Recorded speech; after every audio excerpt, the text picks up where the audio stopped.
So we're gonna go ahead and get started. Thanks for waiting, everybody who's been joining us. Welcome to today's workshop. This is an introduction to Google Earth Engine with a case study where we're going to track forest health over time. And that case study is going to include an introduction to a really exciting algorithm called LandTrendr, which has been around for a while but is newly integrated into Earth Engine in a really easy way. So we're excited to show that off. Quick introductions to start. I'm Annie Taylor, and I'm going to be leading us through the material today. I'm a second-year PhD student at UC Berkeley, where I am now, and I'm using Earth Engine to study the impacts of indigenous stewardship in California. Shane, Chippy, Sean, and Robert are all members of the IGIS team, and they're here as co-facilitators to make sure that all of your technical issues are solved and that everything runs smoothly today. And we also have a guest, special guests, Andy Lyons and Maggie Kelly as well. So we've got the whole IGIS team here with you today. We're really excited to dive in. I want to say a big thank you to everyone for being here. I know the summer's been busy and chaotic, and so thanks for making time to learn together in community, and I hope that we can make today's workshop worth the investment. Okay, so I'm gonna let the other facilitators just say hello or introduce themselves in a few words if they'd like. We can kind of start with Shane and then go left to right. Okay. If that sounds good. Sounds good to me. Hello, my name is Shane Fire. I'm with the UCANR Informatics and GIS program, and I am the GIS manager / supervisor for the GIS program, and I'm here to help Annie with whatever she needs, and you as well.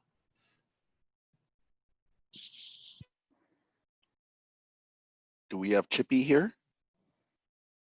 Well, this is Sean Hogan. I am located in Davis. I'm an academic coordinator with the IGIS statewide program.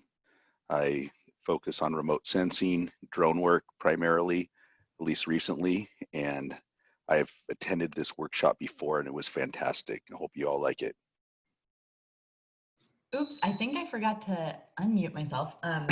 I'm Chippy. I'm a fourth-year PhD student in Maggie Kelly's lab, and I work with the IGIS team as well. And we did this workshop before, loved it, super excited to dive back into Google Earth Engine. And yeah, happy to answer any questions through the chat throughout the workshop.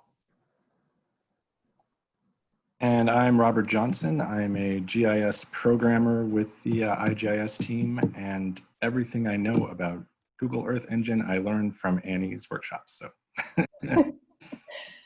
Awesome. Thank you all for being here. And just to reiterate what Chippy said, we're going to ask that you please use the chat to get help with any technical issues as we go through the hands-on parts of this workshop. They are incredible facilitators, so please use the chat if you're having issues. Don't stay quiet. We can help you. And I'll be monitoring the chat between steps just to check for any larger content questions that I think the larger group might benefit from. So I think between the 5 of us, we can handle your issues. Please speak up. We really want to get you up and running. Now, we'd love to meet some of you. So if you're comfortable, we'd love for you to share a little bit about yourself in the chat. I'm going to say hello in the chat just in case some of you are having trouble finding it. Hello. So if you're comfortable, you could write your name, maybe where you're coming from if you're staff, faculty, or a student. And it's okay if you don't want to include this, but maybe a 1 to 10 scale number indicating how comfortable you are with Earth Engine right now. Maybe 1 being you're just starting and 10 being you feel like an expert. So I've included an example here. You can also say why you're here today if you're up to it. So I'll give you a second. Looking forward to meeting all of you.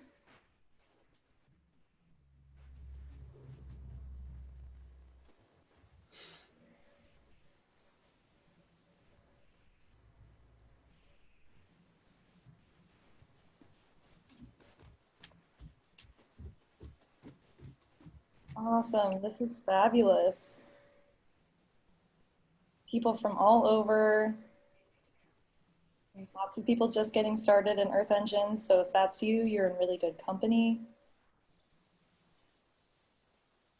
Okay, please continue adding your introduction in the chat.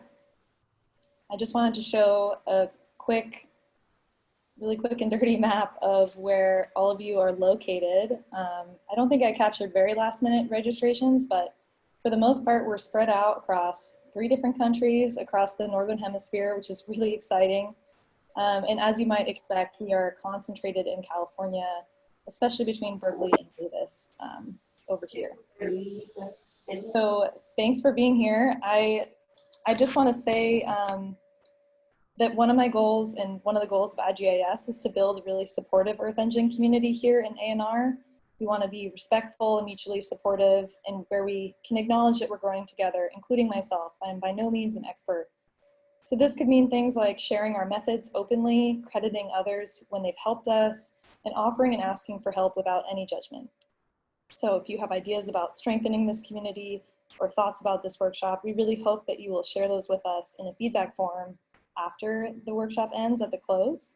That really helps us improve and strengthen our community, and it also helps us secure more funding for workshops like this. So that's just a plug to create some time at the end of this workshop. Maybe stay on your screen for 5 minutes and fill out that workshop. Okay, I see more people coming in. This is fabulous. Thanks for introducing yourselves. It's great for us to get to know you. So I want to thank IGIS, or Informatics and GIS, for supporting both the development of this workshop from start to finish, as well as hosting it twice. So IGIS does host remote trainings now, and they'll have more on the horizon. So I've included the IGIS website link in that worksheet I sent out to all of you. So you can monitor their website for new workshops coming soon, possibly a follow-up Earth Engine workshop. So we're really excited about that. Shane, did you want to say anything else about IGIS here?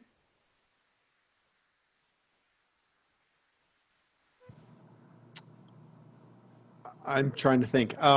Yeah, so IGIS is here for the cooperative extension people who are on the call, UCANR people.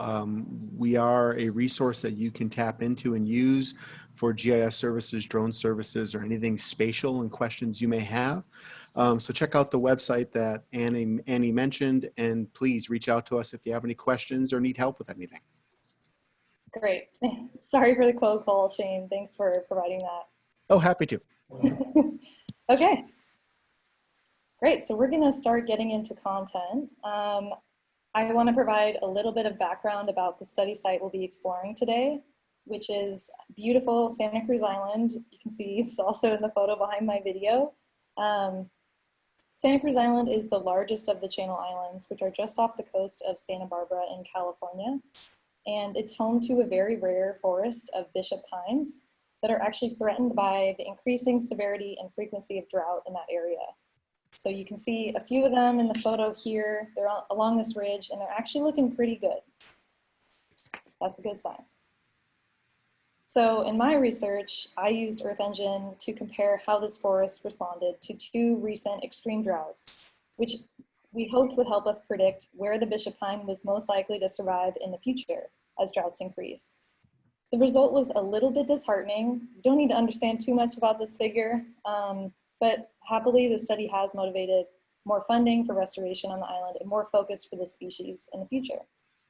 So these are some of the techniques. Just to plug, Earth Engine is really cool. So I'm glad that you're all making an investment to get started today.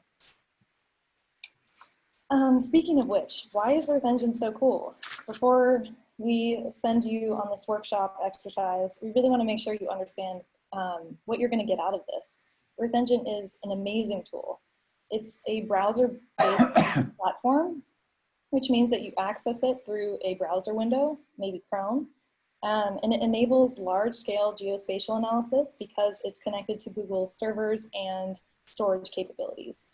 So I think of Earth Engine as an essential tool for anyone who wants to analyze data over a large study area or a long time period, or both. Earth Engine also has a giant data catalog of both publicly available imagery and then also tons of other data sets. I just included a few in the screenshot here. So I have provided a link to the entire data catalog in the worksheet that I emailed out to all of you this morning. So definitely check it out. Earth Engine could be the next big break for you in your research. They provide a lot of this pre-processed and ready to go data. Okay, secondly, I just want to demystify what an API is because this can deter people a little bit. An API is simply an application programming interface, which refers to any interface that would allow a user like me to request data with instructions that are written in a given programming language. So Earth Engine actually has two APIs. There's a JavaScript and a Python API. Today, we're going to use the JavaScript API because the JavaScript playground is really visually interactive, easier to learn, and easier to set up. While the capabilities of both APIs are nearly the same, I have included some information in the handout regarding the Python API, which you might be interested in, either if you're already really familiar with Python and you have workflows in that language, and also if you're really interested in customizing and manipulating the data in more ways. So I've included links to get started in the Python API in the worksheet, but today, the JavaScript API, I think you're gonna really like it. It's really easy to play with. Okay, we're about to get started, so I hope no one's too impatient. Here's a quick overview of the workshop format, and then we're gonna dive in. So I've designed the worksheet handout that was sent to all of you as a PDF in hopes that anyone who has more Earth Engine experience can jump ahead to the step that is best for them and then work at their own pace. So you can get a sense of the steps here. For example, if you already know the Earth Engine interface and you've got the JavaScript basics under your belt, you might start at step 3. If you're an Earth Engine pro and you're here to dive straight into LandTrendr, you could jump ahead to step 6 at any point. I will bring us together for a bit more context about the LandTrendr algorithm at around 11:40. So you can join us and come back then if you'd like to hear that context. And at that point, we'll play with it ourselves if you haven't already. I'll just note that step 6 does include a nuts and bolts section for LandTrendr, and this is for experienced users who are looking to use LandTrendr in their research and they really want to understand the nuts and bolts of that algorithm and get under the hood. So if you're pacing with me in this workshop, which you might if you're a beginner to Earth Engine, we won't get to the nuts and bolts step today, but it is there for you and it's very detailed instructions if you ever want to go through it in the future. And I'm always available on email to answer any questions about that. Okay, so one more piece of context. We'll be working off of scripts. For those new to computer programming, scripts are simply a set of instructions or a document that's written in a programming language, in this case, JavaScript. So I've created a script that corresponds to each of these 6 main steps that you see here, so that you can always check your work, or in some cases, if you prefer, you can work directly with those scripts instead of creating your own. You could also use a combination. You could try creating your own scripts for each step and then check your work or copy and paste from the example scripts. So it's really set up to be whatever way that you learn best. I'm going to send a link in the chat. If you're familiar with Earth Engine and you want to get started looking at those example scripts, you can find those example scripts here. If this doesn't mean anything to you yet, don't worry about that link. We'll go through it together. Okay, we're about to get started. So I'm going to ask everybody to pull up 3 things right now. The first is this Zoom window because I'll be sharing my screen and going through the worksheet or the exercise in real time in my Earth Engine account. The second is the worksheet handout that was sent as a PDF attachment in that email that I sent this morning, so please pull that up if you can. And the third thing is a browser window to open Earth Engine once we get there. So this, if you do have Google Chrome, we prefer that you open that up and make sure that it's the Chrome window signed into your Earth Engine associated Gmail account. Okay. Does anyone have any questions as you're rummaging through your screen and getting all of those windows set up? I'll take any questions in the chat.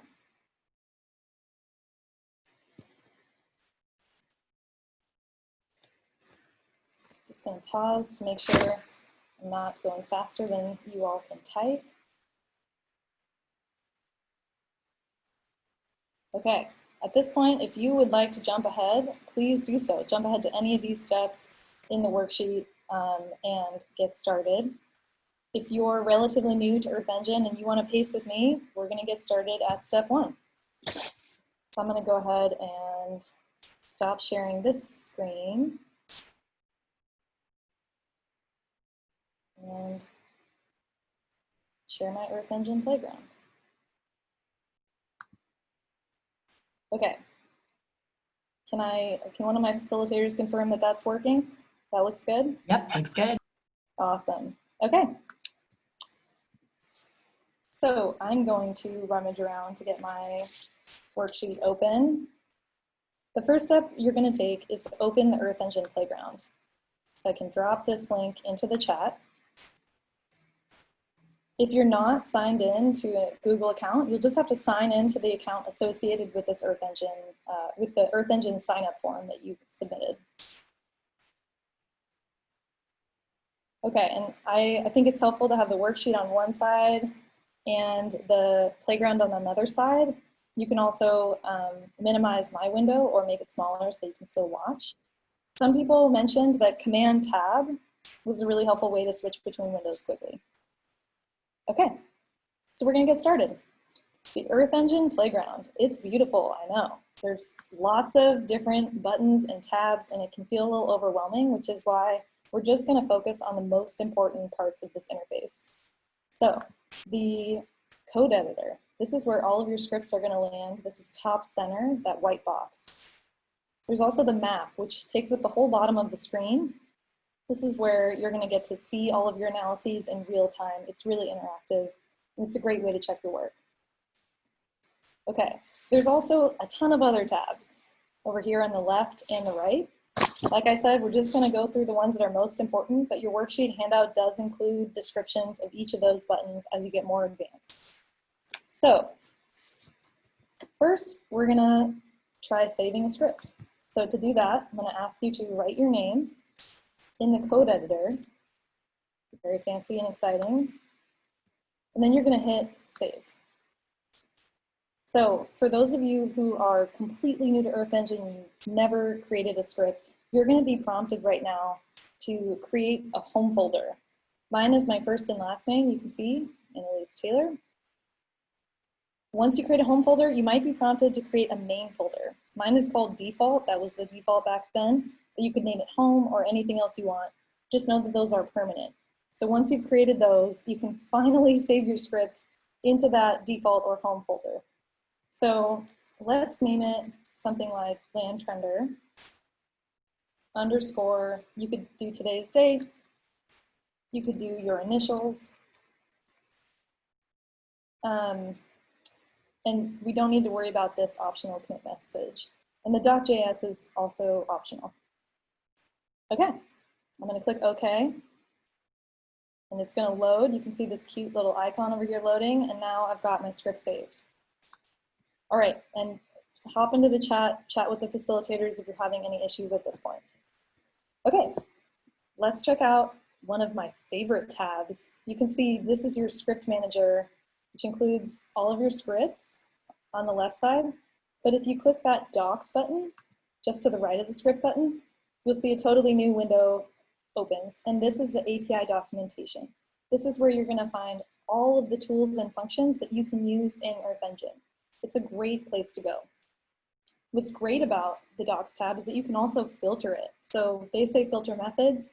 Methods are the same as functions or any tool. You can think of those as all interchangeable words.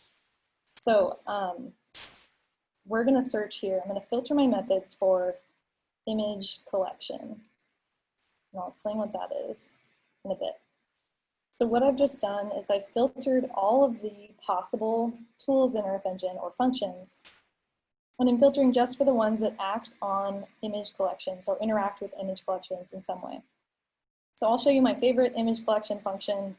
It's called first. So I'm gonna scroll down, this is alphabetical, scroll down to the Fs, and you'll see you can click on the function.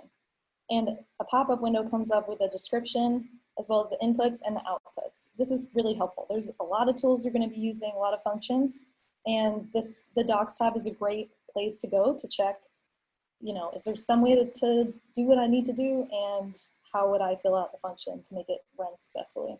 Okay, so in this case, if I use the function first on an image collection, I'll have, as a result, the first image in that collection returned to me from the function. Great, super straightforward. And I encourage you to explore the Docs tab. It's really interesting and it's a great place to go when you really need help or you're trying to explore new possibilities. Okay, now we're gonna learn the search bar. This is up top right next to Google Earth Engine's logo. So as you can see in the text, you can search places or data sets here up top. So if we want to search a place, you can see a bunch of options pop up. If I click on a place, the map will take me there. This is really great. Probably you're used to this if you've used Google Maps before. You can also search for data sets. So in this case, I'm going to search for the European Space Agency satellite Sentinel. And you can see there's a ton of imagery data or raster data available. So if I click on one of these data sets, really helpful pop-up window comes up with a full description of the data, which bands are available, image properties, etc. Okay, so the search bar is your friend. It's really where I search through the data catalog if I'm looking, is there any drought data? Is there any elevation data? Just search that word up there and see what Earth Engine has got. It's really great. Okay, I see there's some chats. Okay, great, thank you, Chippy. So now we're gonna explore the inspector tool. So to activate the inspector tool, you're gonna go to the upper right of the window or the playground and click on inspector, and that's activating the inspector tool. It gives you the instructions to click on the map. So in this case, my cursor has changed from a little mouse icon to a crosshair, and that's indicating that I've got it activated. So when I click on a point, and I encourage you to do this too, you can see the longitude and latitude coordinates come up, as well as how far zoomed into the map I am. This is maybe a little lame right now, but it gets really helpful when you have maybe 10 or 12 layers stacked at a given point, and you can use the inspector to see the values of all of those layers at that given point. Sorry if you don't think it's lame. I think it's great. Okay, so now we're going to try running something in our script. Oh, someone mentioned Tahoe National Forest is not coming up for me. I have noticed that the Earth Engine places catalog that it considers places are not, it's not as holistic as Google Maps. So I can't search Santa Cruz Island, for example. It's a bummer. Okay, let's write some code. So traditionally in the coding world, the first line of code that you're gonna write is printing hello world. So we're gonna do just that. So in the code editor, we're gonna type print. And print is really what you're gonna use to interact with the console over here on the right. And I've changed the tab to be console. So the console, you can print text, you can print objects, you can print images, you can print charts, really anything that you can't see or doesn't make sense to put on the map, you're gonna print it to the console to check it out. Okay, in this case, we're going to print hello world. So go ahead and type print, all lowercase, and then an open parentheses, single quotes, and then hello, hello world. And then I'm gonna throw a semicolon on the end of it, and I'll explain more of that in step 2. Okay, it's looking good. I'm gonna hit run. Yay, you can see we've printed our first thing to the console. We're officially Earth Engine programmers, so I hope you feel good about that. We're gonna now hit save. Just a note, Earth Engine is not like other Google products. It does not auto-save what you've done. So you gotta, I try to hit save before or after I hit run, just to make sure I'm saving my work frequently. Okay. So what did I have next? Oh, now I'm gonna have everyone go through and add the repository of sample scripts that I have set up for each of the steps. That's gonna help us because from here on out, if you get stuck or you want to work off of them, they'll be available to you in your Earth Engine account under the scripts tab. Okay, so to do that, here's the code repository. That's what it's called.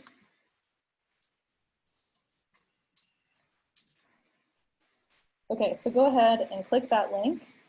It should open up a new tab with your Earth Engine playground, except this time there'll be a new folder added.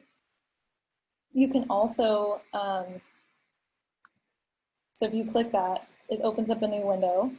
Sorry, you can't even see I'm not showing that part of the screen. open up the link. It'll be your Earth Engine window, or refresh the old Earth Engine window that you had open. Now under scripts, you can see that there are scripts where I'm the owner, there's scripts where I can write, and there's scripts that I can read. So this is going to be under your reader folder.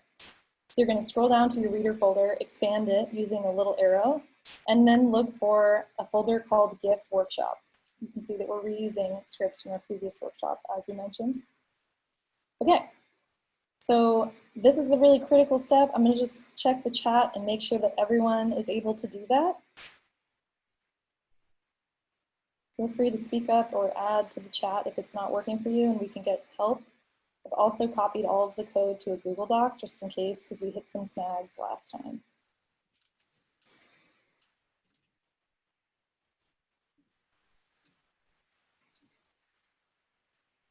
Okay, it doesn't show up for me. Okay, Michelle, so try refreshing your playground window once you've clicked that link.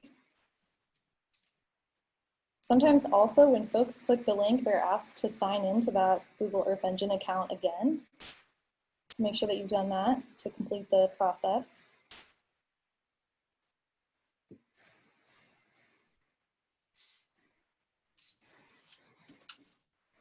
Okay, my reader is empty. I refreshed and it's still not there. Okay, so for folks who are not able to see the repository come up, this does happen for some reason to certain people, so we apologize if it doesn't get up and going. But I have written all of these scripts by step into this Google Doc just in case as a failsafe. So that's there for you if you can't get it to work, even with refreshing and logging in. Okay. Great, and there's more. We didn't go through all of the interface, but I did include a link in the worksheet if you'd like to get to know it better in the future. And I think you will over time. Okay, we're gonna head off into step 2. If that's all right with anyone, if there are any more questions. Can I type this in search as I'm using my phone for Zoom and a computer for the exercise? Oh, so some folks are saying that the scripts did add, it just took a minute. So that's very promising. I'm not sure, Esther, about your question about the search. What you want to do, so you won't be able to search in the top bar for my scripts. You'll just have to use that link that I sent earlier. So I'll just send it again. And it shouldn't matter that you're on Zoom on your phone. Okay, great. So we're going to get going with step 2 then. We're going to dive into the basics of JavaScript. And what I'll say here is that you really don't need to learn the ins and outs of JavaScript to get going in Earth Engine. It's actually much more important to get comfortable with the Earth Engine functions that are specific to Earth Engine, and then work off of example scripts to really hone your skills and see what's possible. So before we dive into more of writing our own scripts, we're actually going to try that. We're going to work off of one of the example scripts that's provided, not by me, but by Earth Engine itself. So to do that, you're going to make sure you've clicked on the Scripts tab over here on the left. I'm going to scroll down. Sorry for, there's a lot of folders here. And I'm going to expand examples. And then if it's not expanded already, you're going to expand this image folder. And then I'm going to click on that first script, which is called from name. And I'm going to hit run. It's as easy as that. I've just run an Earth Engine analysis without knowing any JavaScript. So this is really powerful. You can see there are hundreds of example scripts and they're organized into these helpful folders based on your interests. So please take advantage of those. And we're going to use this example script to start learning JavaScript. It's much easier to learn it when it's already in front of you. So you'll note that there's this funny little semicolon at the end of each code chunk. That's a JavaScript quirk. It's important to add that. And if you don't have it in a place where it needs to be, Earth Engine has this helpful little info icon. You can see as I scroll over it with my cursor. Okay, So I'll add that back. All right, the other thing to note is that Earth Engine is case sensitive, or JavaScript is case sensitive. So earlier when we typed print in lowercase, you can see it turns purple, meaning Earth Engine recognizes it.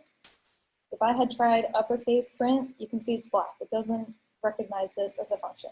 So please pay attention to the cases. You can see it's not always lowercase.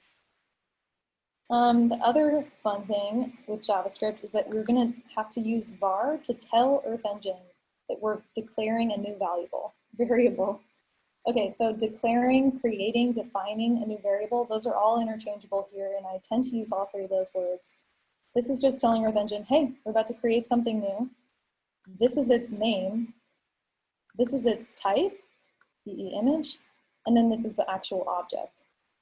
We'll dive into that more in the future, but var is a signal to your brain that we're creating a new variable.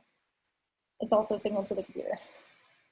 Okay, text in JavaScript is also called a string object, and it starts and ends with single quotes. So you can see they're using single quotes here for text. Okay, commenting is really helpful. We're seeing 3 comments here in this script, which are shown in green. Comments are text written for humans. They're completely ignored by the computer, and you can indicate a comment with this backslash, the double backslash. If I delete that, you see we've got some errors, it doesn't understand. So the backslash just tells the computer, hey, totally ignore this. This is for future me or for other humans that are going to read my script to understand what I was trying to do.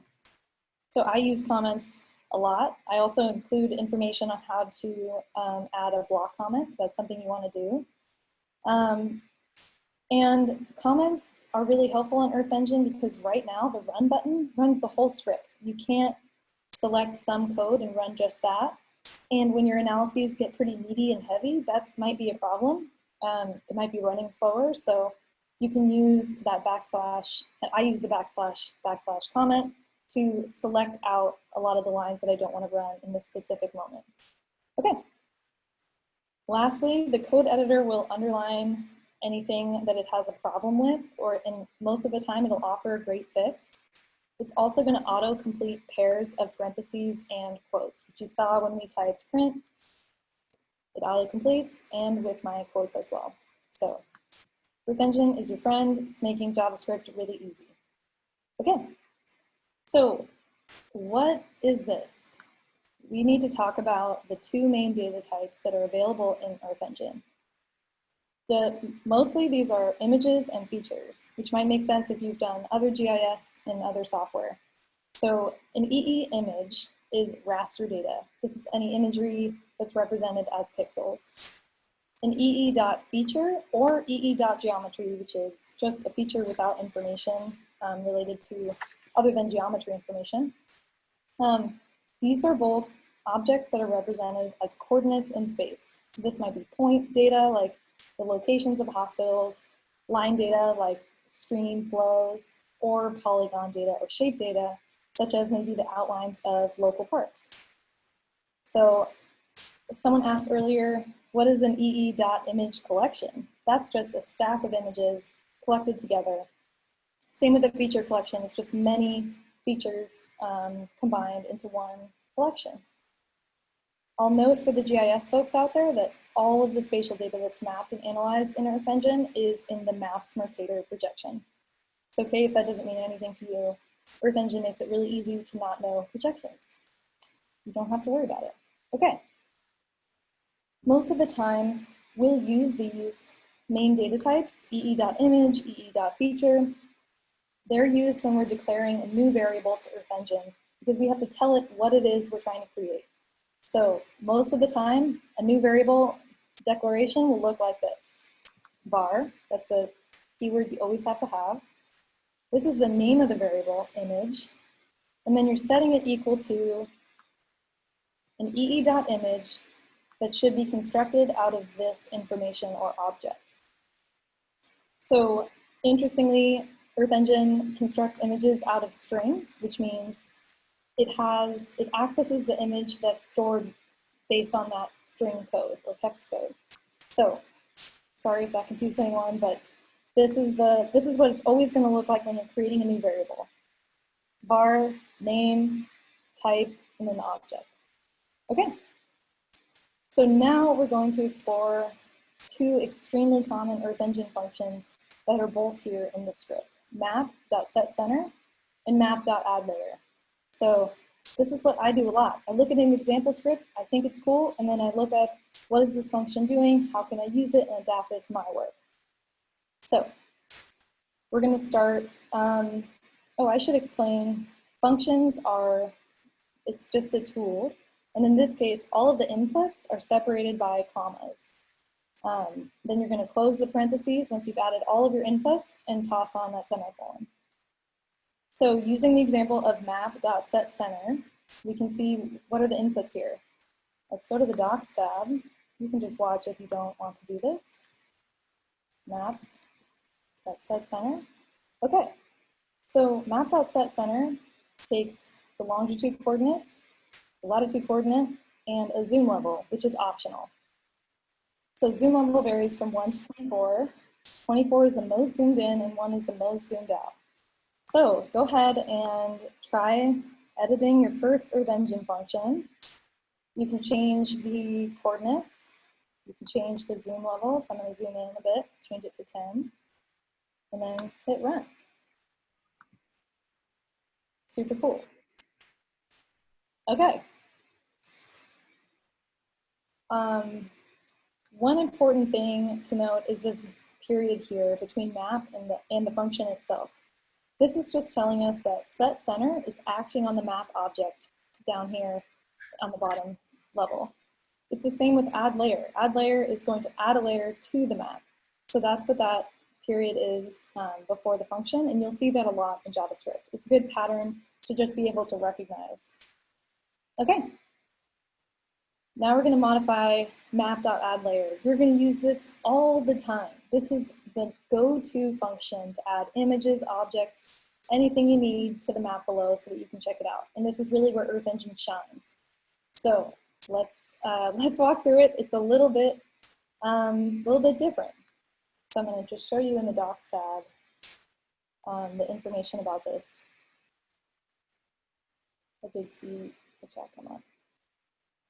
Oh, Greta, great question. I will definitely touch on that in just a moment. Okay, so we've got the map addLayer information open, and you can see that the only required input for this is an object, any type of EE object, a collection, a feature, an image, and then the rest is optional for us to play with. So you can see here the object they've added is the image they created up here, which is SRTM, it's an elevation data set. Here in curly brackets are the visualization parameters. So the curly brackets indicate that there are many visualization parameters, and you can pick and choose from those and set as many as you would like within the curly brackets. So here they're setting, can you set black to 0 meter elevation and set white to 3,000 meters elevation, and then all the values in between will be stretched. So this is the coloring of the layer. And then this is the layer name. This is a text object, as you can see. Where is that popping up on our map? It's actually down here in the layers legend. So the legend will pop up when you scroll over it. You can hit that lock button if you really like seeing the legend at all times. And the legend is really helpful. You can see here we have options to check the layer on and off. Fabulous.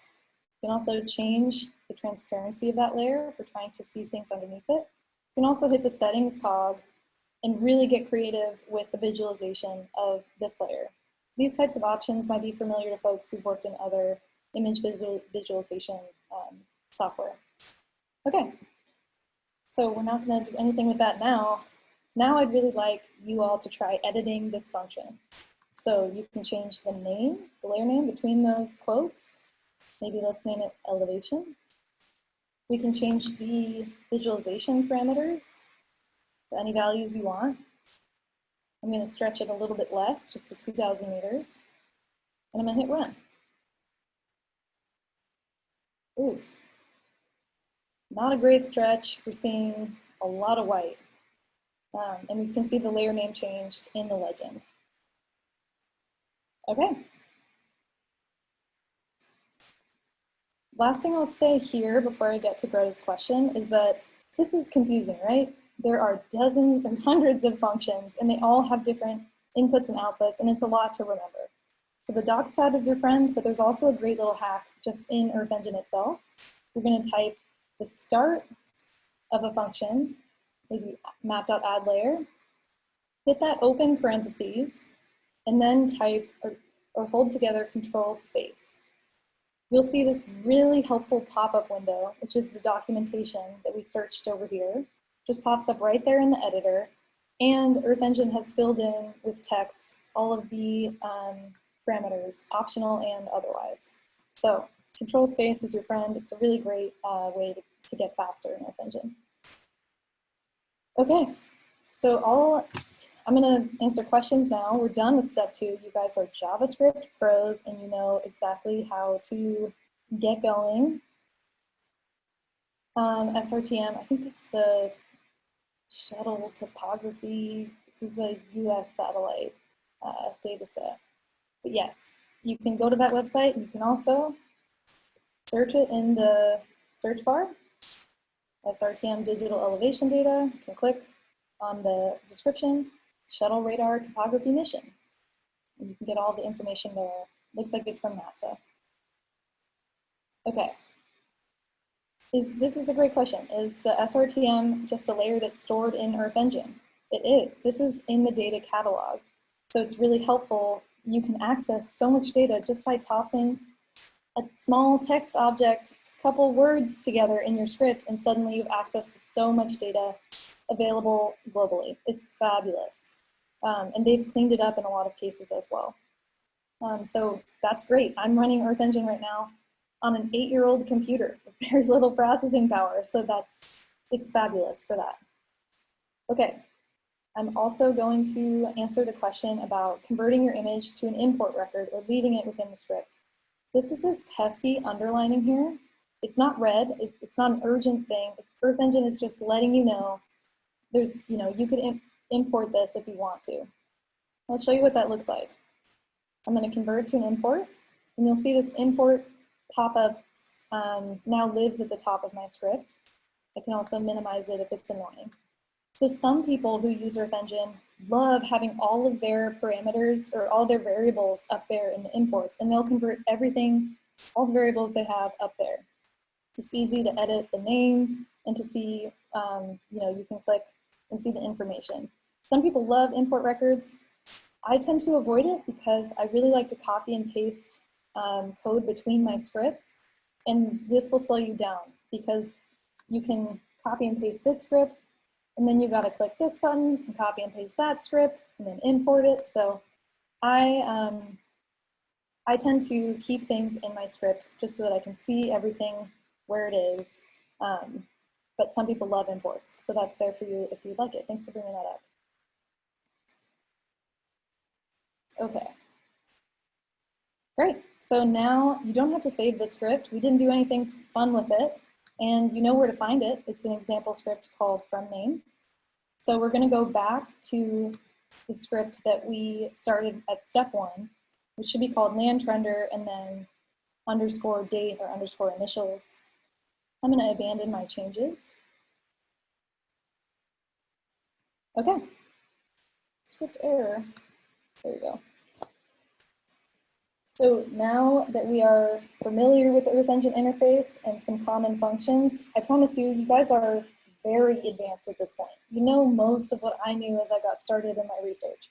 You know how to edit example scripts, and you know the basics of what JavaScript is communicating. So that's really a huge accomplishment. Most of this workshop is just those things. Okay, now we're going to get into the meat of the time series analysis. I'm really excited. So to do that, I'm going to go up to the search bar and type Landsat 8 surface reflectance. And for those in the worksheet, which I recommend, we're at the start of step 3. So I'm going to click the first data set that pops up. This is tier 1, which just means that it's the highest quality data available. We'll see that beautiful pop-up window again. And we're actually not going to read too much about this now, although you're welcome to. I'm going to go down to this collection snippet, hover my mouse here for a little bit so that folks can see where I am. And I'm going to copy the collection snippet. This is that magic couple letters strung together that allows us to access a ton of imagery data through the data catalog. So I've copied. I'm going to close this pop-up window. I'm actually going to delete print hello world. Don't really want it there. And this is optional. I'm just going to be commenting before each line of code so that y'all know what I'm doing. So I'm going to be importing landsat imagery. Okay. For those of you paying very close attention, you'll know that we have to type var, keyword to let them know to let Earth Engine know this is something new. I'm going to call this variable L8SR, to be succinct. I'm going to type the equal sign, and then I'll paste that collection snippet that we had copied. I'll throw a semicolon on the end and hit return. Okay, so we have now, this line is constructing a new image collection, which is named L8SR, from all of the Landsat 8 surface reflectance imagery. So you would know this if you'd gone into the description a little bit more, but this data, these images extend from 2013 all the way to the present day. So this is a pretty long running satellite. Okay, so we've got a ton of images in that image collection, and we want to show them on the map. This will be cool.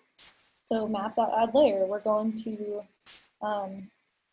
if you remember from our previous example script, we're just going to hit map.addLayer. The first thing is an object. So in this case, the object is our image collection, comma for the next input. Then we've got our visualization parameters in curly brackets. In this case, we're just going to use the same ones that we saw in the shuttle radar topography mission elevation data. Just going to be max, min set to 0, max set to 3000. I'm going to hit another comma. This is the last input parameter we're going to include, which is the name of the layer. So in this case, let's name it Landsat 8. Throw a semicolon on it, and let's hit run. So Pierre asked a question about importing your own spatial data. You can do that, and I've actually included a link that was highly requested at the last workshop. So I've included a link in the worksheet at the end for importing and exporting data. So we don't have time for that today, but it's really a great feature of Earth Engine. Okay, so now we can see that this is loading. You can see my layers bar is indicating that it's trying to load. This is a lot of data though, so I'm going to zoom in and hope that it loads a little faster. So when you add an image collection to the map, just note that it's showing you a mosaic of recent values. It can't show you every image. That's not something our brain could comprehend in 2D. So it's the mosaic of recent values. Okay. I hope you're getting stoked. You're writing your own code. You're showing it on the map. This is the bread and butter of Earth Engine. Okay, looks weird. It's black and white. There are clouds coming up. We're going to fix all of that. And in fact, we're going to start right now by creating a true color image. True color just means that we're displaying it in colors that our eyes would interpret it as in the real world. So what I'm going to do is copy and paste this line of code. I'm just going to add a comment. Add it to map. And here we're going to add it to map in true color. So to do that, not only do we need the min and max, we're also going to create a visualization parameter called bands. So like many other visualization software, you can set certain bands of an image. Let's see the Earth Engine capacity. That sometimes happens when you're in a workshop because we're all accessing the same servers at Google. Okay, so we're going to set our bands. Which bands in the original image should go into the red, blue, and green channels within this software. So to do that, I'm going to type bands, semicolon, or colon, excuse me. And then we're going to use these square brackets to indicate that we're going to add a list of bands. It's not just one band. We want to include 3 of them the red, blue, and green. Red, green, and blue. So the red band in Landsat is band 4. The green band is band 3. And the blue band is band 2. Okay, so now we've got this beautiful longer line of code. This is our object we're adding. We're setting the bands to red, green, and blue channels, and we're setting the max and min of that stretch. And we've named it Landsat 8, in this case, color. Okay, go ahead and click run. And then also remember to be hitting save. You know, you're proud of your work so far. I'm going to check off Landsat 8. That's going to take longer to load. Gorgeous. It's coming in color. We still have clouds, so we'll work through that together next. Okay. So we are actually loading. If you were to zoom out and pan anywhere in the world, this would load. That's a huge amount of data to be loading. So what we're going to do is filter this image collection, thousands of images across 7 years, across the globe. We're going to filter it to a location so that we're just getting images that overlap with a certain point within our study area on Santa Cruz Island. So to do that, I'm going to type in some lat and long coordinates into the search bar. So go ahead and do this with me, or copy and paste from the worksheet. So it's at -119.81 and then 34.01. I'm going to go ahead and click on the first place that comes up. It takes me to Santa Cruz Island. Gorgeous. Okay, you can see our data start to load there interactively. So at this point, to filter an image collection by a place, we have to create the place. So we're going to create, in this case, a geometry object, which is a point in the center of our study area. So I would love for you to copy and paste the geometry point object from our worksheet, because otherwise you're going to be writing out a lot of numbers, which could be a little boring. I'm just finding the worksheet, sorry about that.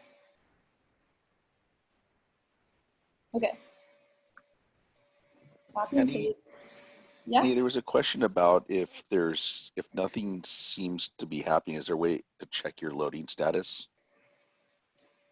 Yes, so if your Wi-Fi is overburdened by looking at Zoom and then also looking at Earth Engine, I find that Earth Engine's speed is directly related to my Wi-Fi connection. And you can tell that something is still running.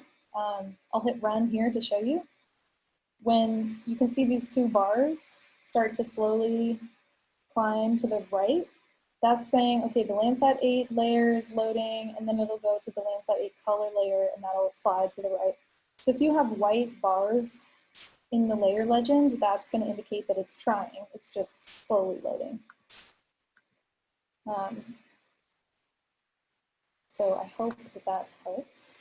Okay, so I've just copy and pasted this point variable from the worksheet. We're in step 3. Step 3, and we're in 2C of the 3rd step. Okay, so this is var, creating a variable called pines, in this case, those bishop pines. We're telling Earth Engine that this is a geometry and it's a point geometry. And then we're throwing in these lat and long coordinates to locate it in space. Okay, I'm going to save that. Again, I'm going to ignore this pop-up. I don't want to use imports. It hides all of our beautiful work. Okay, so now we're going to use a function called filter bounds that acts on an image collection and filters the image collection based on a location. So in this case, that location is a point. Filter image collection point. So I'm going to say, I'm going to make a new image collection. This one will be filtered. I'll call this L8SR Pines. Set it equal to, and it's going to be that first image collection that we've already added, L8SR. And then we're going to say filter bounds. Pay attention to the case here. And then pines. Pines, whoops. Okay, I'm going to hit save and then hit run.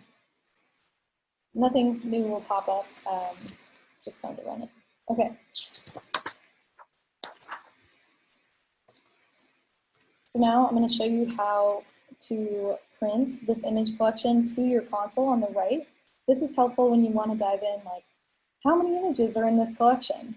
Over what time period does it span? And any other, you can find the exact date that each image was collected and other metadata. So it's really helpful to print a new collection to the console when you want to explore it. So print image collection to console. We're going to say print, LASR times, add that semicolon, and then hit run. And then to check. Oh, so just wanting to reiterate, if you're not sure if it's still loading, check this layers legend. And if you have any white bars on the right side of that layers blue bar, that means the image is still loading. You can also zoom in really close and Earth Engine maybe will load a little faster. Okay, so we've just printed our image collection to the console where we get to dive into all the details. So I'm going to expand it using this down arrow. And it looks like I have 164 images at this point between 2013 and 2020. That's a lot of data. There are also 36 properties. This is broad metadata that relates to all of the images. If you want to look at specific images, you're going to expand features. And here you can see exactly when each image was taken and all of the bands associated with it. So you can see this was taken, the first image was taken on March 22nd in 2013. Okay, so I encourage you to check out metadata in more detail, but that's there. I know a lot of you are curious about diving in a little deeper to your data. Great, you did it. You filtered the image collection. That's basically all of step 3, but we are going to quickly fix up the map. So if this part goes a little fast for you, that's okay. Just follow along using the worksheet, copying and pasting, or I encourage you to go to the step 3 script in the shared repository. Okay, so we want to fix it up a little bit. First off, these 2 layers are taking forever to load, and it's not really helpful to have both of them. So to get rid of them, if you wanted to get rid of them completely, you could just add 2 backslashes to that line of code. But more often what I want is to not have them turned on in the legend, because that's taking a while to load, but just to have the option, to have it turned off, but I could turn it on if I wanted it. So that option is going to take advantage of a 4th parameter to the add layer function, which you can set to true or false, meaning check it on or off by default. So I'm going to set this to false. Now Landsat 8 will be checked off when I run my script, which is really helpful. Okay, the other thing we want to do is center the map, because right now we've sort of artificially moved the map to this point, but it's not hard-coded to go to this place. So you might remember from not too long ago, map.setCenter. And in this case, oh, actually, sorry, we're going to use, we're going to use center object, which instead of using lat-long coordinates to center the map, you can center your map on an object, which is great when you already have a study area or something like that imported as a variable. So we're going to center our object pines, and then set the zoom level. I like 12. Depends on your study area though. Okay, and now we're going to add that study point. We don't see it right now on the map, and it might be helpful to know where it is on the island. So we're going to add point to map. And to do that, our faithful map.addLayer function is going to add the object pines. And the only visualization parameter here is you can set a color. It'll be black if you don't set it, but I think it's kind of fun. So in this case, I'm going to add one visualization parameter, make the color pink. And then I'm going to name this analysis point and toss on that semicolon. Okay, that's it. Just a little bit of map cleanup so that now when we run it, it's zoomed in a little bit more. This looks great. I can see the analysis point on the map. And you can see that Landsat 8 is checked off by default, so it's loading a little bit faster. Okay, I'm gonna hit save there. You've just completed step 3, you're crushing it. Are there any questions at this point? I'll pause for a little bit.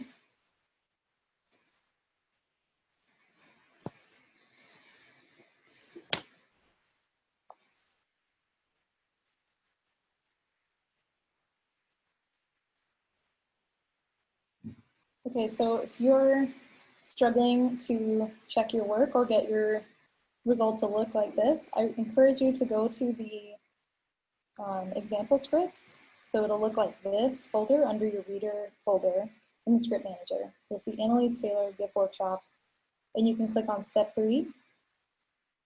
And you'll see all of the work we just did with a lot of comments, and the comments are directly numbered to be exactly which step in the worksheet that those refer to. Okay, so if you want to see more in-depth work, you can go there. If you toggle off your script without saving edits, are edits retained or lost? Edits are lost whenever you switch between scripts, which is why Earth Engine will desperately say, do you want to abandon all of your edits? So that's another reason to hit save a lot, especially if you're toggling between multiple scripts. That's really helpful. I'm going to go back to the script we're writing today. I think we're ready to dive into step 4. I'll run this again so you can see what we're working with. And here you can see our main problem that we're going to tackle in step 4. There are a ton of clouds in this image. It's not a clear image for the type of analysis we want to do. We want to make sure we have cloud-free imagery for that whole time period. This is where Earth Engine shines. It's really easy to take a ton of data, filter out to the individual pixel level which pixels are likely to have clouds. This is totally unique in my experience, the ability to do this in seconds. So if you hate clouds like me, you're gonna love this part of Earth Engine. Okay, so we're gonna use a pre-existing function. It's not in the documentation, but it's been written by another group. I think I just copy and paste this function for many years. I'm not sure where I got it originally. But this function is called cloud mass, and it's going to take an image from a Landsat. It has to be from a Landsat satellite, specific to Landsat satellites, because it's going to take that image and use the pixel quality assurance band, which is called pixel_QA. And it's going to use information in that quality assurance band to say, is this likely to have clouds? If so, toss it out. Okay, also, just to reiterate, this function is going to filter out not an entire image that has clouds, but just the very specific pixels of that image that are likely to have clouds, which is great. We're not throwing away, if you see this image banded in the middle, we're not going to throw away the whole image. We're just going to toss out these pixels that are cloudy. Really fabulous functionality. So go ahead and go to your worksheet, open on your computer, and copy and paste. I'm in step 4, 1B. Copy and paste that whole block code that says function cloud mass image all the way down to the end of the curly brackets. Okay. Oops.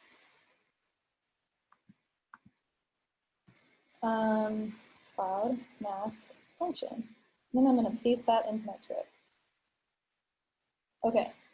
You don't need to understand all of the nuts and bolts of this right now. It can feel a little bit black boxy, but just know that this function is going to filter individual pixels out, which is great. So this is great. We've defined a new tool, a new function, but how do we actually apply it to all of the images in our collection? To do that, we're going to take advantage of a tool called the map function. This is kind of confusing. It doesn't mean anything to do with the map below our screen. It's referring to our ability to map over a series in a collection. So the team recognizes, the Earth Engine team knows that this is a little confusing, so bear with us. So we're going to say map cloud mass over image collection. And to do that, I'm going to create a new variable. We're kind of just adding on, I'm going to say L8SR pines, except this one is masked. We've masked out the clouds. I'm going to set it equal to our LASR Pines image collection. And then I'm going to say dot map, all lowercase. And in the parentheses, I'm going to put the cloud mask tool. So this is telling Earth Engine, take the LASR Pines image collection and then apply cloud mask to every image within it. We're mapping over the collection. Okay. Next, I'm not going to run it yet because I want to add it to the map. So to do that, we're getting professional at this, map.addLayer, parentheses, LASR Pines mask, comma. And I'm actually going to copy and paste our last map.addLayer function instead of writing out all of the visualization parameters from scratch. I'm just going to use that map.addLayer line we already wrote, change an object, times mask. You can see it's setting our bands, setting our min and max. And then what did we say we were going to name this? Inside a cloud filter. Check for that semicolon. Okay. Hit save, hit run. This is very exciting.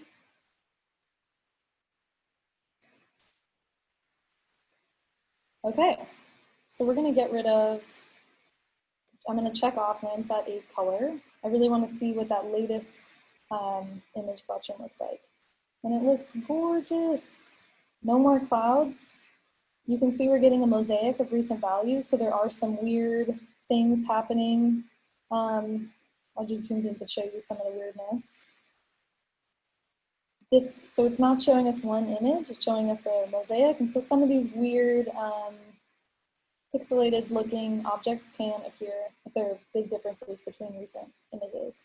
Okay, so you saw how I wanted to check off Landsat 8 color. I'm just going to scroll up and add that false parameter so I don't have to check that off next time.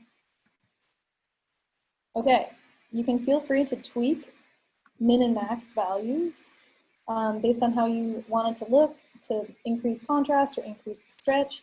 So I settled on, I like -300 to 2000. Yeah, okay, I'll run that again. So you can really play with this. This is fabulous. What you have now is all of the images that intersect our study area from 2013 to 2020, no pixelated or no cloudy pixels in the entire image collection.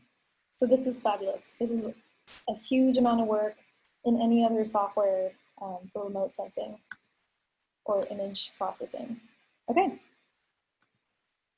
I'll take questions right now before we hop into step 5, where we're going to conduct our very own time series analysis. So just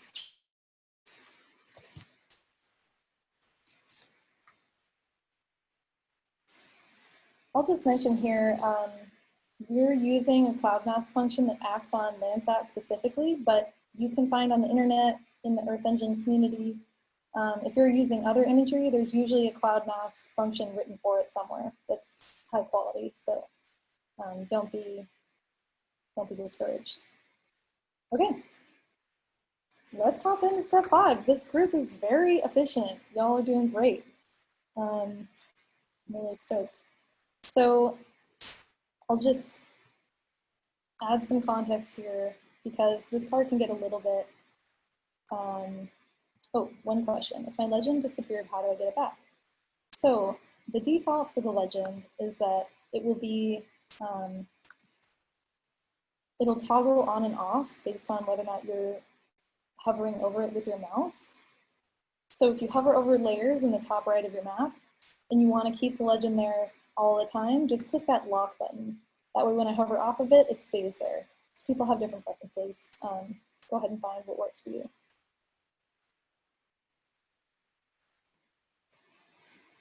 Okay, so one more chat. Can you please show us again how to see the metadata, specifically the dates of the Landsat imagery?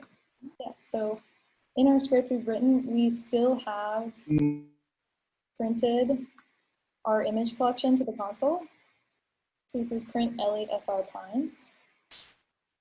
It's going to be in the upper right in the console. You just click on the console tab if it's not already activated. And then you're going to expand features.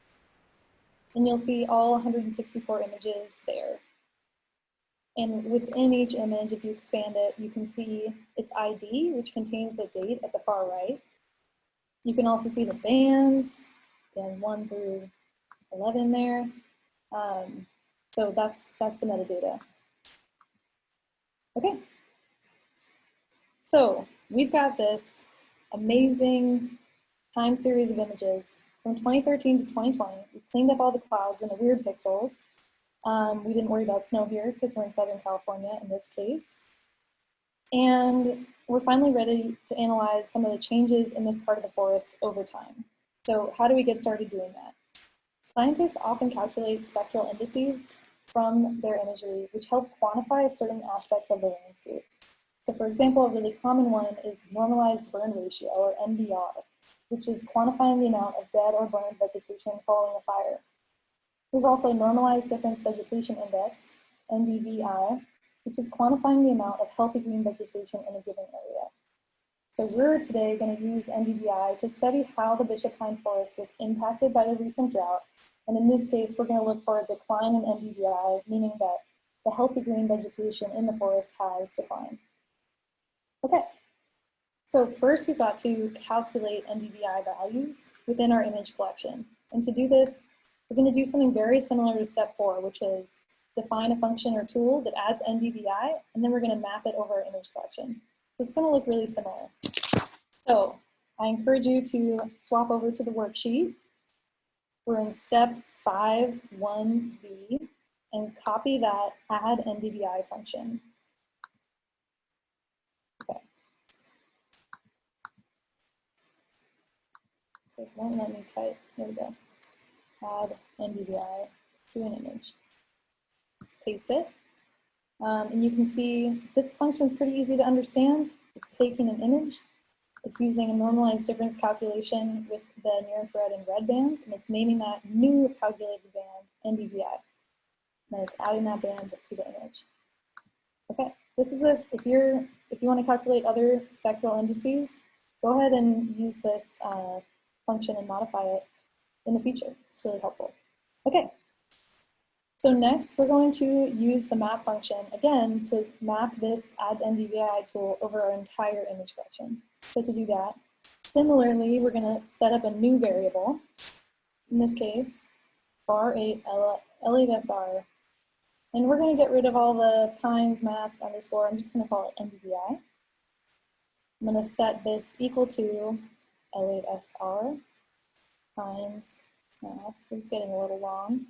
I'm going to say .map, all lowercase, and then add Ndvi, which is the name of that tool we just copy and pasted. And I'll just quickly add a comment to show what we did there. Map, add Ndvi over image collection. Okay, great. So now we have Ndvi as a new band in our collection. And that's all well and good, but it's just in the metadata. How do we show it so we can actually study the changes over time? To do that, we're going to use Earth Engine's chart object. Okay, so Earth Engine has chart objects that look like this. They're UI.chart. UI just means that this is part of the user interface, so it's an interactive tool. And they have a bunch of variations of the UI.chart. In this case, we're going to use the variation that charts an image series over time. Okay, so we're going to, I'll delete that. I'm going to create a new variable. We're just going to call it chart, not very creative, and set it equal to UI.chart.image.series. So you can see it's purple. This is the type of chart. And if you're curious, you can search the docs for all types of charts. There are a bunch. I'm showing just on the left side of my screen. Okay. Open parentheses. The image collection, I'll just show you control space here. It's going to take an image collection as an input, also a region or location, and then some optional parameters that we're not going to worry about today. Okay, so our image collection is L8SR Ndvi, and our region is kinds. Before we hit run, I just want to note L8SR underscore Ndvi is a vast image collection with 13 different bands at this point. So this chart is going to look really ugly if it creates a line for every band. We really just want to look at the Ndvi band. So we're going to say select. Here's that period and then a function. This just means we're selecting from this image collection. And we'll select just the Ndvi band. You could, in the select function, you could select just 1 or 2 bands, and you just have to use their name in quotes. Okay, so we created a chart. It's going to map Ndvi over time based on this image collection, but it's not going to look that pretty. So quickly before we run and print the chart, I'm just going to copy over some chart options. So I'm in step 5 to C, and I'm copying the variable called options. Okay, this is setting the title of the chart. It's setting the title of the x-axis and the y-axis. And it's setting the color of the first series, in this case Ndvi, to green. It's all optional, but I think it looks nice. Add a comment. Making chart object. Okay, so right now the chart and the options are separate. To connect them, we're going to use the chart.setOptions function. So I'm going to say chart equals. We don't need var because this object already exists, the variable already exists. And we're going to say chart is equal to chart.setOptions. Options. Very non-creative names here. We're just saying, please update the chart variable to have these options set. Okay. This is the fun part. I'm going to say print chart. Okay. Go ahead and hit run and expand your console maybe a little bit so that you can see it on the right. I'm going to make my map a bit smaller temporarily.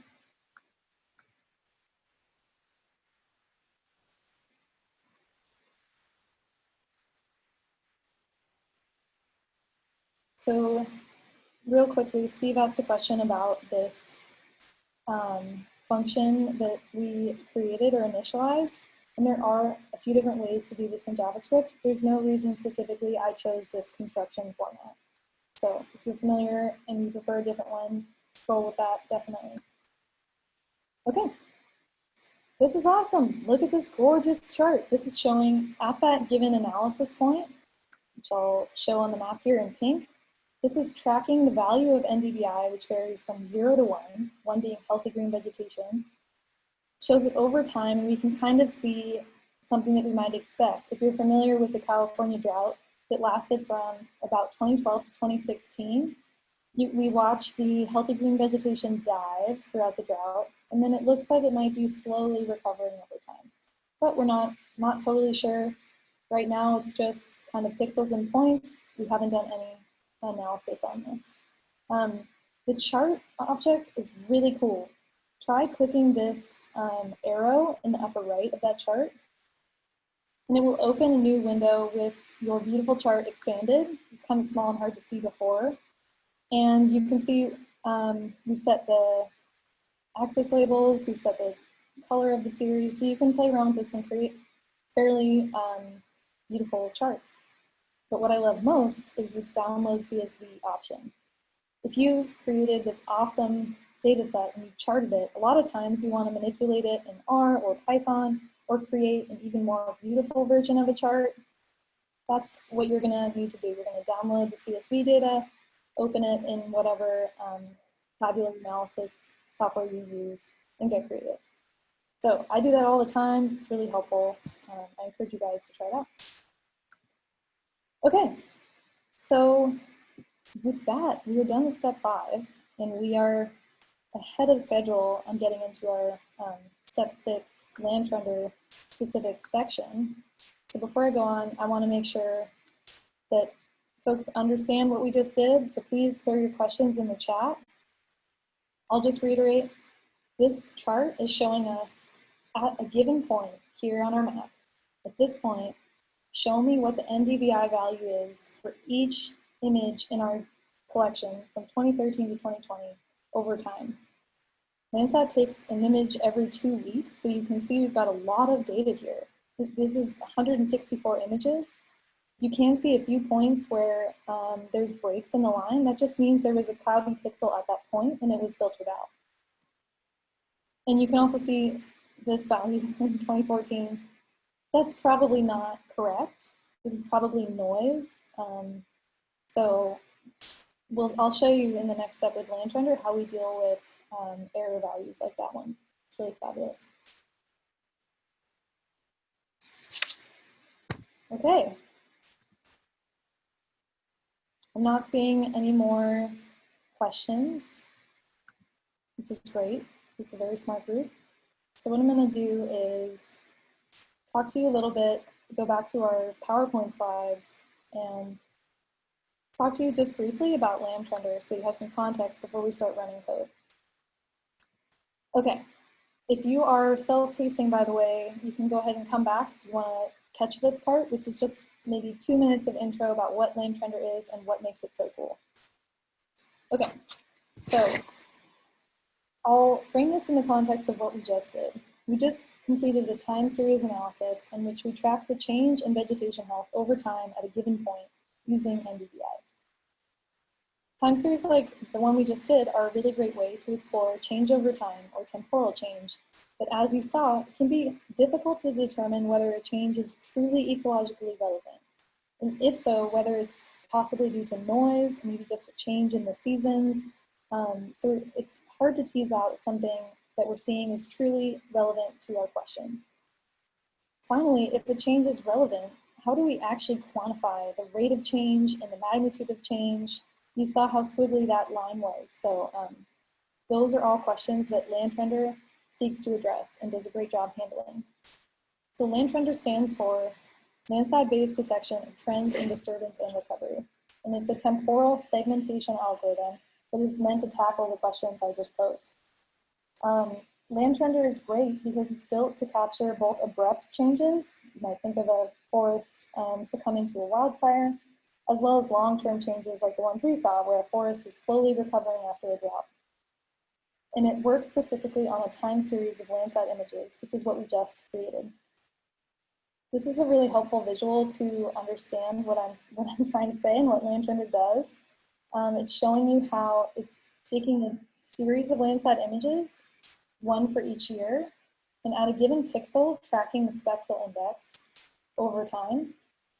And then finally, using that temporal segmentation algorithm to segment parts of this time series that are similar, group it into segments, and then create vertices between segments. So a vertex is simply a year of change. So a year that a change was detected. And in this case, LandTrendr is saying, you know, from 84 to maybe 2015, there wasn't, or maybe 2005, I can't see. The forest was relatively steady, and there was a year of change about 15 years ago. It was abrupt. And then after a certain point, maybe 2016, we've experienced a gradual recovery. What's also really helpful about this quantification is that you can say things like, the forest has not recovered to pre-harvest values. So in this case, we know there was a harvest here, and we can watch it slowly go back. So that's really helpful. LandTrendr is a really great scientific tool to get into the statistics and numerical values of a time series analysis. Okay, so this is a result for just a single pixel. But we can take these results over a larger area, and we can compare the length and the slope of those segments that I showed you to ask questions like, did an area of the forest take longer to grow back than another area? We can analyze spatial differences in the years of change. So maybe questions like, which area of the forest first began dying of the drought, which area of the forest held out the longest. And we can also use these trajectories to determine the type of disturbance or change. So it's really easy with LandTrendr to differentiate steady tree mortality from a single harvest event, which is helpful. So this is an awesome map that shows the power of LandTrendr. We're seeing those single pixel results over a huge area. This happens to be near Eugene, Oregon, in an area that experiences frequent timber harvests. What you're seeing in the colors is the magnitude of the largest change in an index, in this case NBR, from 1984 to 2019 in this area. In red are the areas where the biggest change in NBR was the largest, and purple where it was relatively minimal. And the rainbow is going to stretch between values, between the most and the least. So this is a really awesome application where you're mapping the areas of greatest disturbance over a given period of time. LandTrendr does require 8 parameters that each tune the algorithm in certain ways to make it more or less sensitive to certain types of change. That can get relatively complex. 8 different parameters, it can feel black boxy. So today we're just going to use the default parameters that were set by the lab that created this algorithm. And we're just going to run it on that same point that we did previously in our own kind of homemade analysis. So hopefully, I'm hoping that seeing the comparison between our analysis and the LandTrendr version directly side by side can help you start to more deeply understand what LandTrendr is doing and why it's so valuable. Okay, so I'm going to go back to Earth Engine.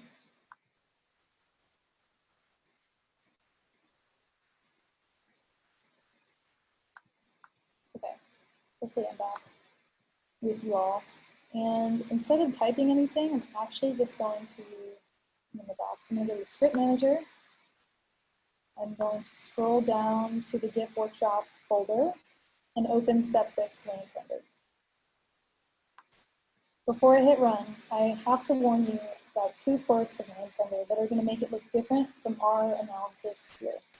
The first is that LandTrendr uses inverse values of Ndvi. So in the LandTrendr world, an increase in the index that you're measuring has to be a loss of vegetation. And that's actually the inverse of what Ndvi measures. So we flipped Ndvi in this script that I'm sharing with you, Step 6. So that can be a little funky. This graph will look opposite, sort of flipped from this to this kind of shape. The second quirk is that LandTrendr tracks annual changes in a Landsat time series.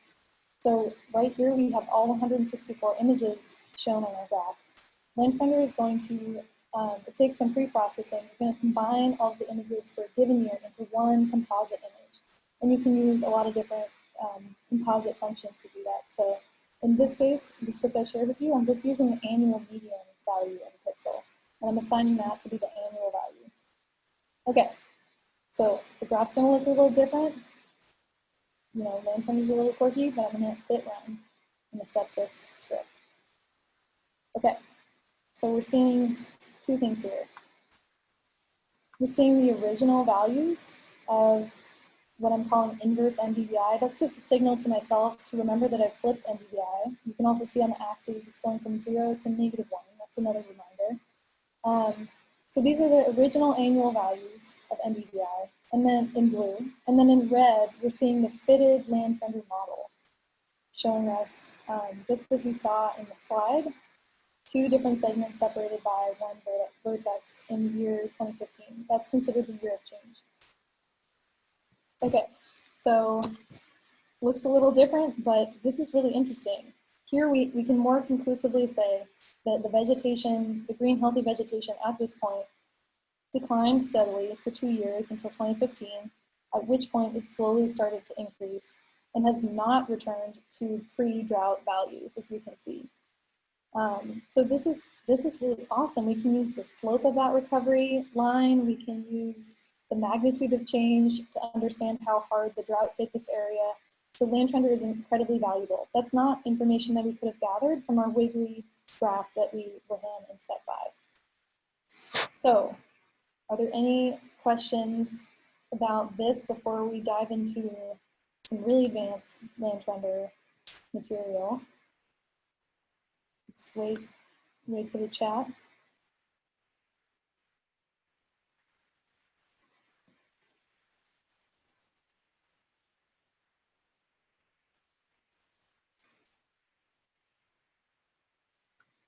Okay, really solid group.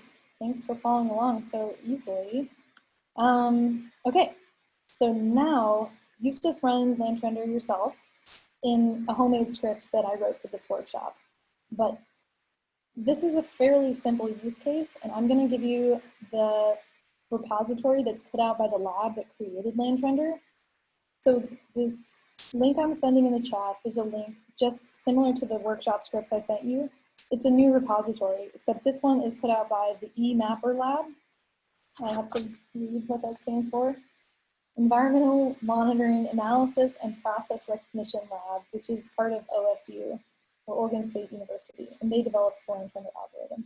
So go ahead and click that link. It'll take you to a new Earth Engine window, or you can refresh your old window once you've logged in at that link.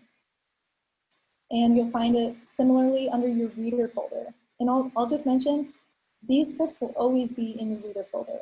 All the scripts we went through today and all the scripts you're about to see from LandTrendr will always be there as long as the lab is hosting that publicly. Okay, so I'm gonna go to my reader folder because I already have access. I'm gonna see here under Users, eMapper Lab, Public. And they have a bunch of folders here. I'm gonna go to Scripts.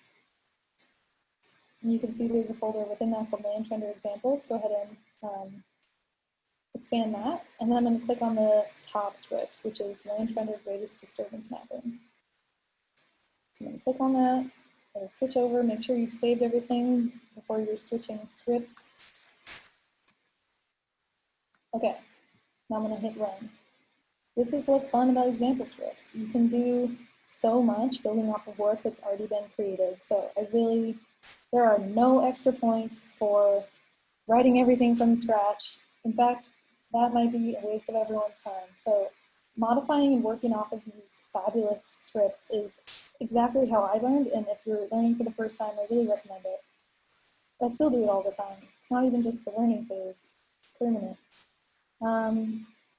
So this script is taking a long time to load.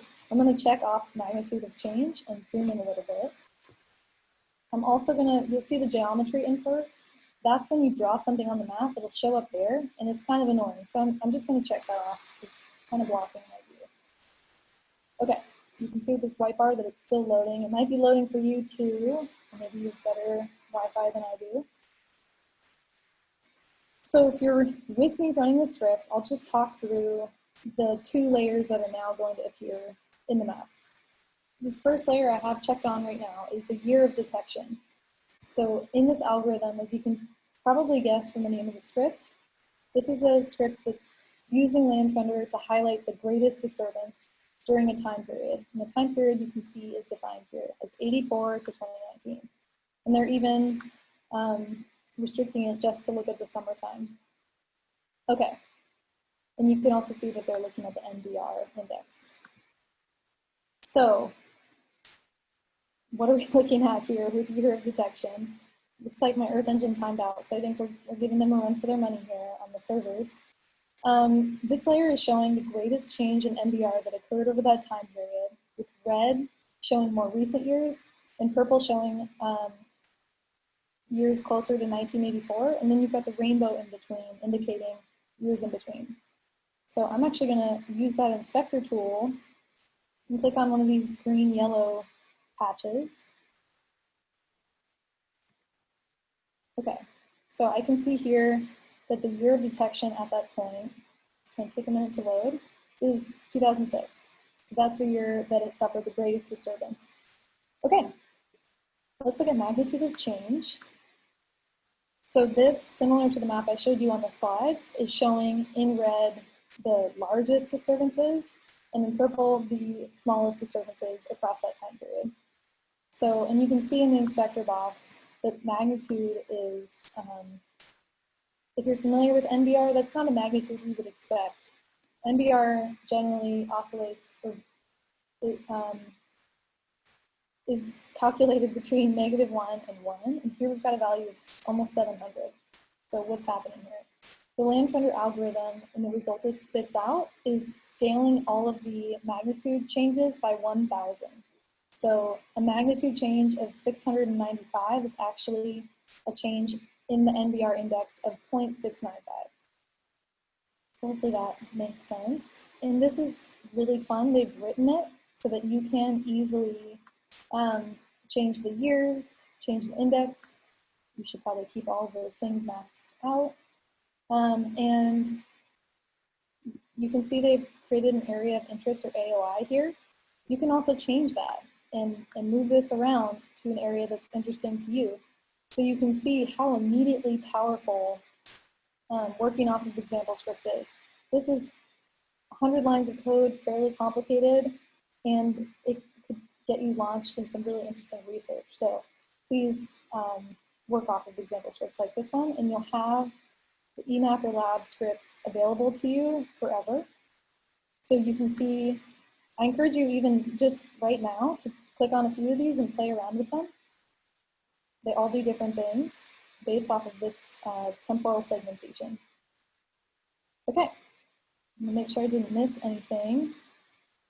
Oh, I'll just mention that I've also linked in the worksheet handout to a LandTrendr Earth Engine guide. That's really helpful if you're gonna use this for your research and you wanna dive in a lot deeper. There's also the nuts and bolts section that's optional below, and that'll walk you through what I did in the step 6 script up here to create a homemade LandTrendr run.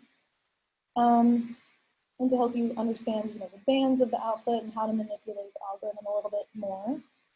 There's also right there, just below step 6 and before the optional nuts and bolts section, there's a link to export images in the future. So after this workshop, if you want to export something beautiful that you've created, those instructions are available online.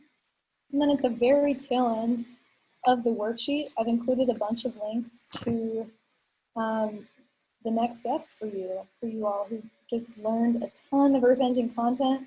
You're feeling confident, you're up and running, working off of example scripts and writing your own code.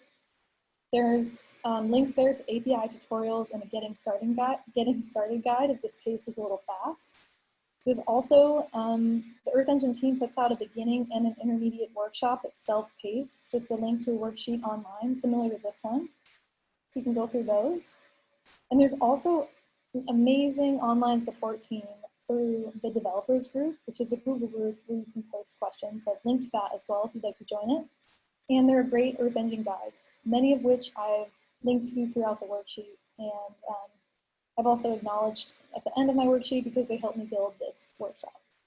So I hope that you've got the resources you need to keep deepening your Earth Engine experience. Sorry, my computer is acting up.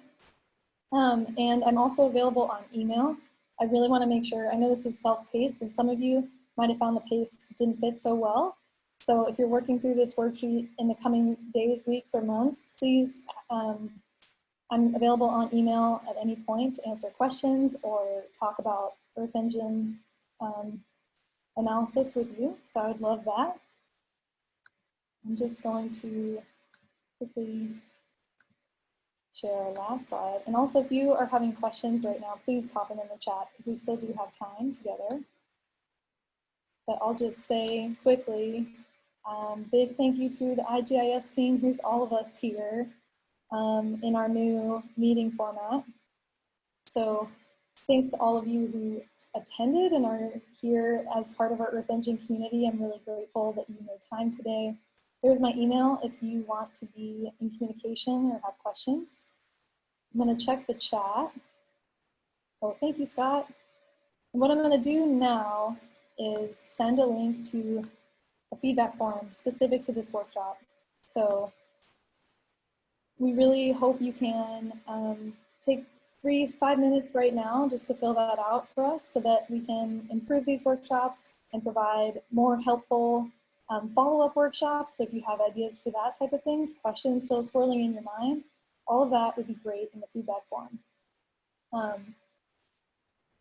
Yeah, so I think that's all I had. Do any of my facilitators want to add anything, or, and please keep throwing questions in the chat. I'll be here.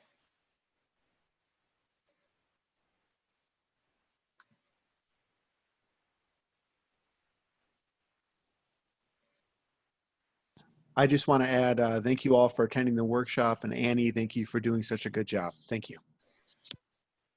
Thanks, Shane. I thought that was fantastic again. Very well done. Great, and now we can work through some other new applications or different algorithms. That'll be really exciting to do. We've had 2 folks ask about a Slack channel for our work and workshops.